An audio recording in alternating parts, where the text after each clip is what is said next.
Hi everyone, welcome to Bookish Banter, our first episode of our podcast.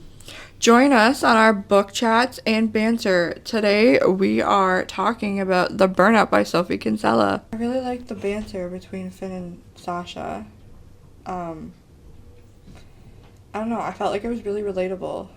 It was so relatable. Like, in the beginning of the book, when she said that she was burned out and she went to the nunnery to try and become a nun, I swear that's so relatable. Like, that's something I would do in a breakdown. Literally going to be a nun because you're so burnt out from your job. Like, that is, like, severe. I'm like, this psych ward is looking a little... looking like a vacation. Yeah. At least it's peaceful in there, you know? Right? 2 weeks vacation. No one needs anything. No one's screaming at you to do this, and that. It's just... Can you read in the psych ward? Can you bring books? Yes. People literally film in the psych ward, and I'm like, how? You shouldn't be allowed to film in the psych ward. Right? Like, what content are you making in the psych ward? Right? Oh my gosh! You should not be allowed to film yourself in the psych ward. Right? This is news to me. You can apparently film yourself in the psych ward. Have you not seen? No, I've not been to the psych ward. Oh my gosh, okay, well... I wasn't insinuating that, but have you not seen, like, fucking people film in the psych ward? No. I've seen few, and I'm like, I mean, I'm sure they're fake, but, like, I'm sure people... I hope so. I'm sure people sneak their phones. I've gotten pretty close to almost going there. Maybe not a nun, but, you know, burnout is a bitch. Burnout is a bitch. I'm sure other people can relate. Oh, yeah. I also really liked the subplot with Terry, the surfing coach. I love Terry. I felt like it was such a sweet, like, little sentimental piece because, like, it's not like Sasha just went to, like, any place to get, like, relaxed and, like, recharge and refresh. She went back to somewhere that, like, meant something to her and her childhood, and it had the history there. Yeah, that was really sentimental, and I feel like that really helped her with her burnout. If she were to go to any other beach, maybe it wouldn't have been as effective, and most importantly, she wouldn't have met brooding Finn. I really loved how Finn and her had that, like, I wouldn't say childish, but, like, little, like, competitiveness for the rock. Like, oh, I love that. I was gonna bring that up myself, actually. Like, it's a rock, guys. Calm down. Yeah, she was like, no, I get the rock. And he's like, no, it's my turn with the rock. It's like, okay, guys, like, is there only one rock on this beach? Right? Like, oh my goodness. But I really was ready to throw the book when they introduced his ex-girlfriend. I was like, she better not be coming back into this picture and messing with Sasha's man. And this was at the end of the book, too, so I was like, oh, here we go with the third act breakup, and it's going to be because of the ex. Like, so cliche. But I am so glad that was not the case. And then at, like, the very end of the book, where this mystery woman comes in, but doesn't actually show up, and it's his mom. I found that a bit weird, like, why she didn't actually show up. I feel like I feel like the author kind of just, like, wrote it to, like, have it in there and, like, just, like, end the story. But I was just like, I feel like there's a missing piece because, like, you're adding in this random woman but not giving details, but, like, she just doesn't actually show, so it's like, what was the point of her? Yeah, exactly. What was the point of her character? She just kind of, like, cropped up and then was gone. Yeah, it was like, I exist, but I'm not here. Yeah, exactly. Yeah, that was kind of annoying. That was the one thing I didn't really like about the book. I know that you were saying as well that you were having a little bit of trouble getting into the writing style initially because it is a British author. Or she's from the UK. Yeah, no, I found myself having to reread over a couple of the sentences because I was like, I feel like certain words were, like, put in different places where, like, it should have been structured differently, and I found myself having to reread some things because I was like, that doesn't sound proper, or I felt like there was almost like an editing error, like I felt like there was like repeat words that shouldn't have been there, but like it's just on how this author writes. Yeah. It's weird because Sally Rooney is another one of my favorite authors. You've probably heard me talk about her quite a bit. Mm-hmm. And she's also a UK author, and her books are similarly written. But I actually really, really love the writing style of her books. But again, they are written with like slightly different words that us Canadians would typically be used to. You know? Mm-hmm. So I kind of could see that in this book, but I've read so many UK authors before that it didn't bother me as much with the writing style because I felt kind of used to it, I guess you could say. Yeah. Also, Rachel, have you ever been so burnt out that, like, you felt like running into a wall?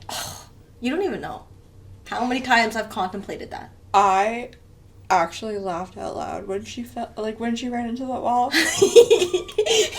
Because I was like... I'm so clumsy too. Like, that whole scene is totally me.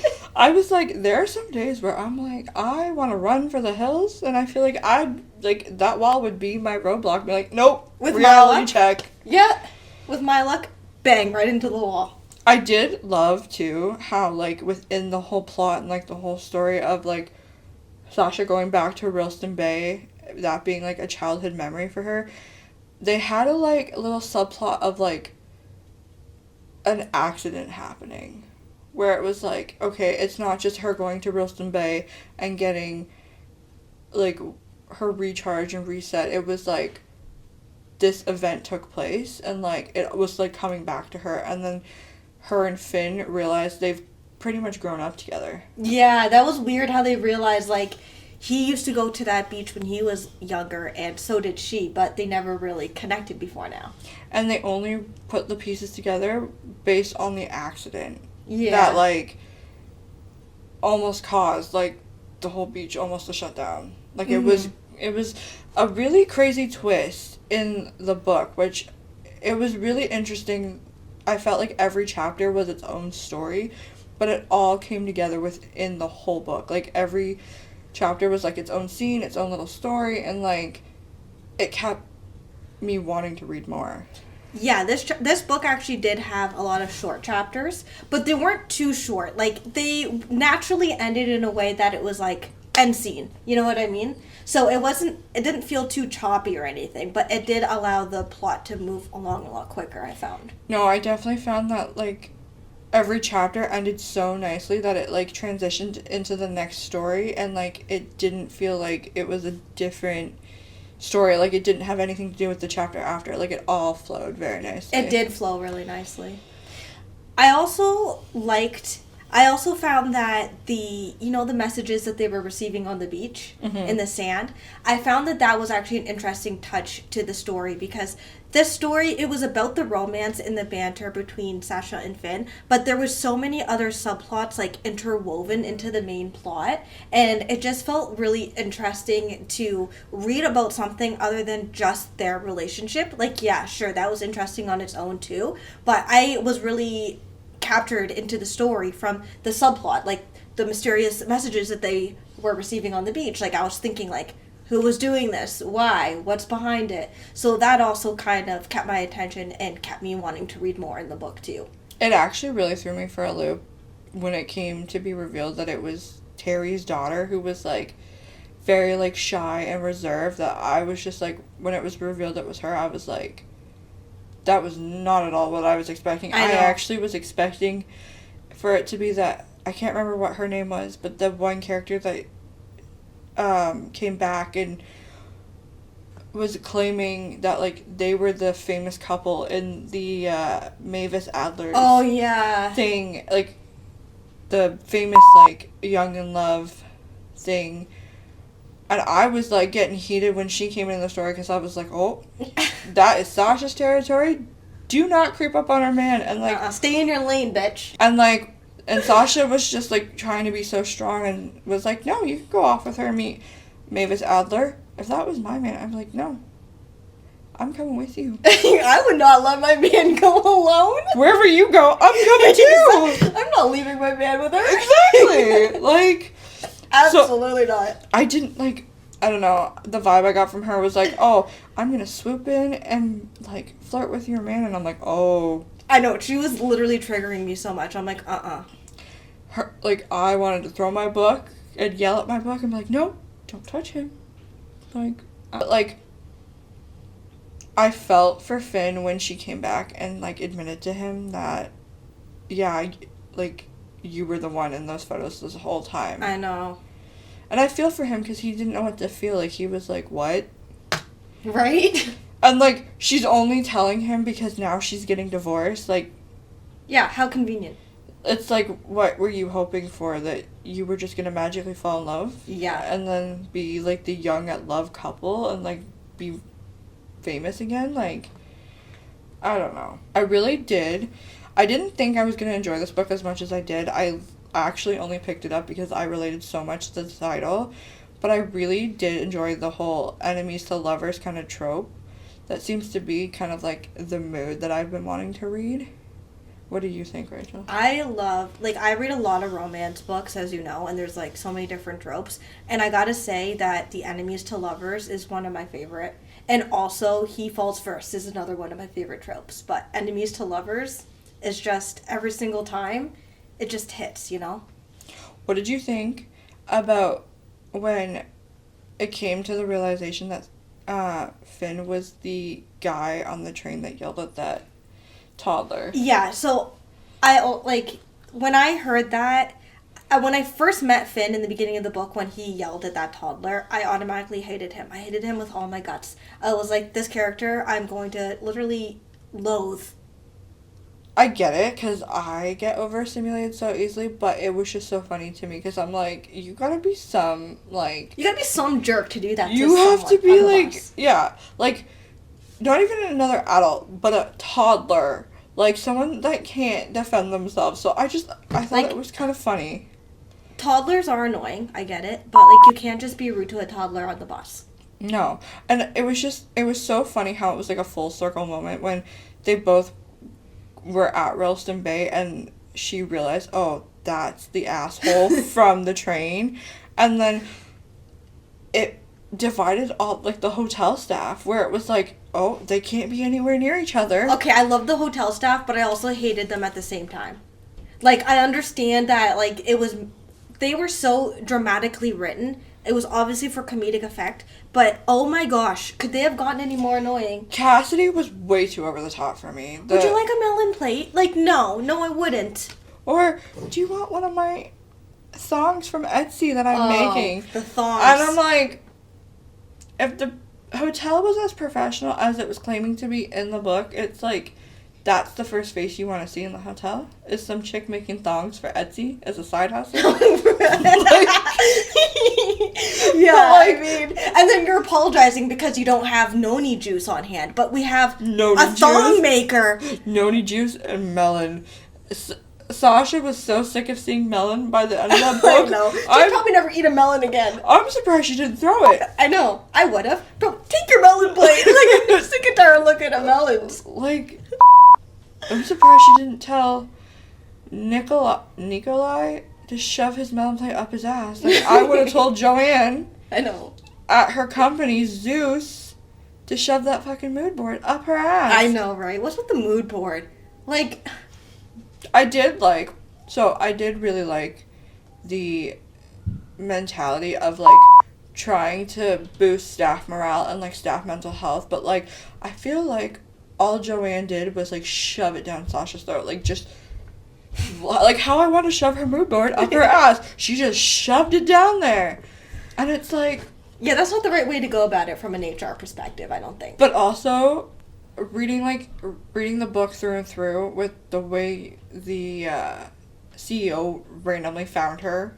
On the beach. Yeah, that was so unrealistic. Like, as if a CEO of a huge company, again, you've only talked to him once when you first started working there, finds you because you wrote a resignation letter that was wordy and detailed and wants an explanation for what's all wrong with the company. Like, I wish we lived in a world like that. No, they do not. They're not tracking you down on the beach.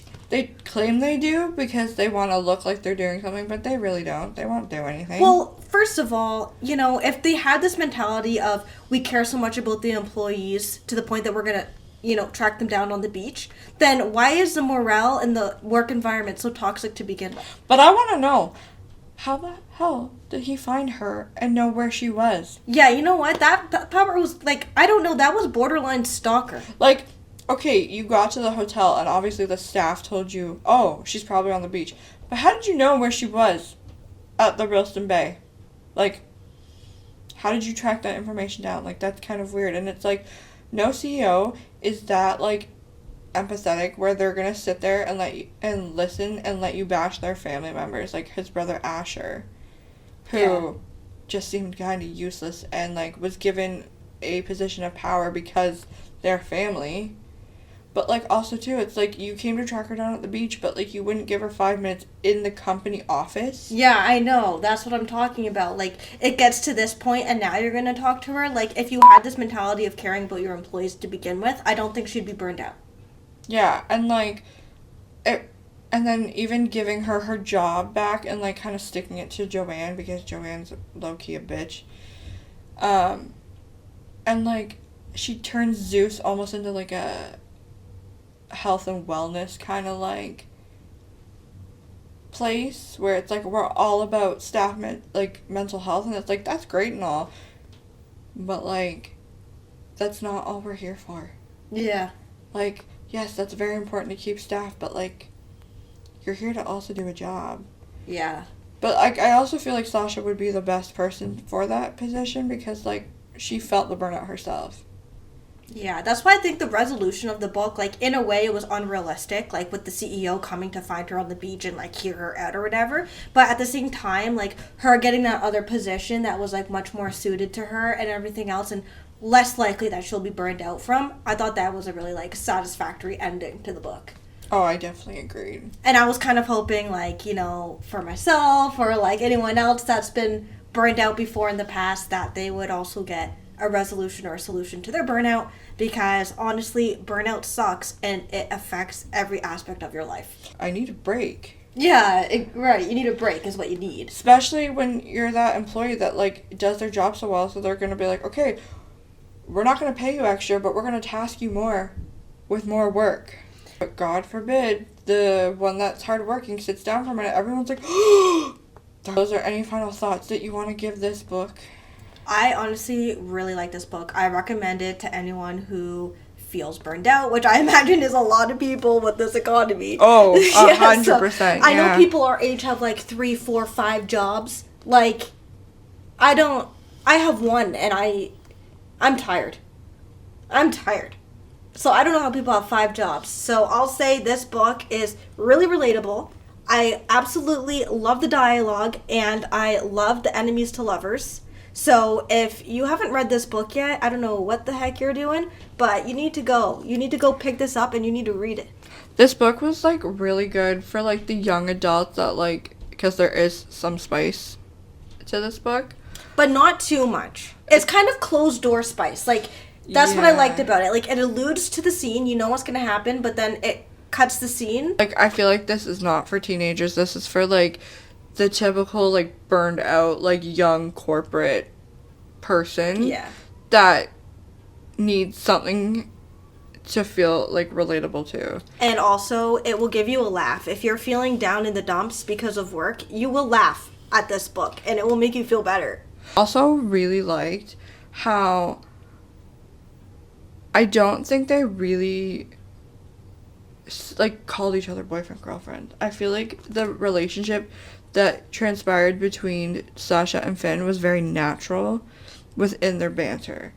Like, they didn't need defined labels or boundaries. They were just, like, fine with their little, like, bickering, bantering, like, oh, we're gonna, like, do this, and, like, we're friends, but we're more than friends kind of deal.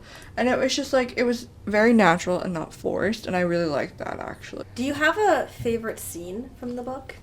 Favorite scene would be either one of two, where the hotel staff freaked out when Sasha and Finn decided to move the tables together, or when they decided to, decide that they actually liked each other and spent the night together, if you know what I mean. And the hotel staff literally stood outside their door. I know. Because I so literally funny. could not believe it. And I was like... They were so nosy, the hotel staff. I'm like, why are we so invested in these two? Like, that was my thought the whole time reading it. It's like, why are we so invested in the fact that, like... Like, who cares that they're dating or what they're doing? They're just guests at the hotel. Like, they were so adamant about keeping them apart because, like, they kept saying, oh, we have high standards at the Ralston, yet the Ralston was a fucking shit show. It was a dump. Like, it was probably a 1-star motel right there. Like, it was ratchet, guys. Like, they didn't have proper furniture. And I was like, what? You're not staying there is what you're getting at.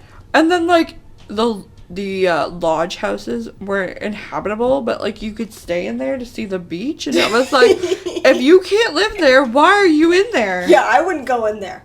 I'm sorry. Like, what? No, I'm not going in there. I really also... I'm, like, going on tangents now.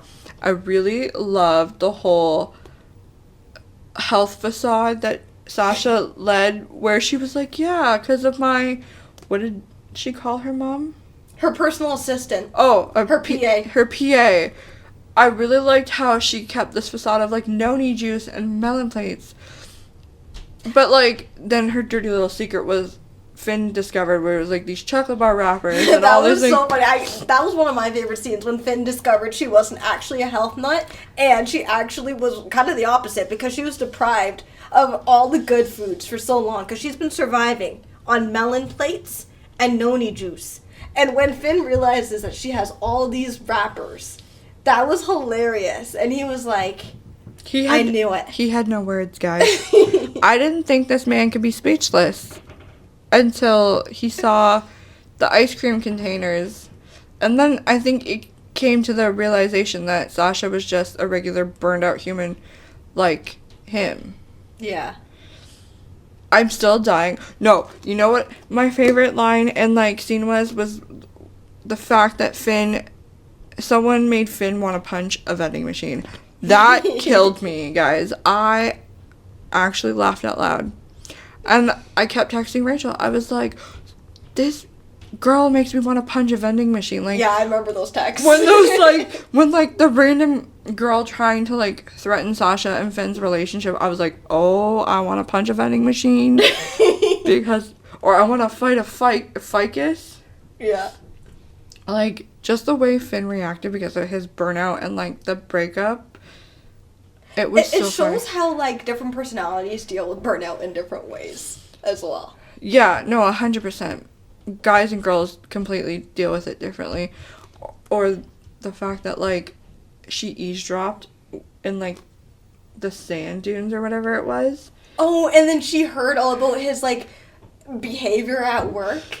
Sorry for killing your ficus. Sorry for punching the vending machine. Like, that, I was like, that is so relatable. Like, and she automatically drew so many assumptions from that, like, conversation she overheard. And I swear, I was thinking the whole time, like, if I heard someone on the beach having this conversation with their boss, like, I would probably be, like, peeing myself laughing. I would be like, you have bigger problems. Like you keep the rock today, okay? Like, you need the rock. You need the emotional support rock.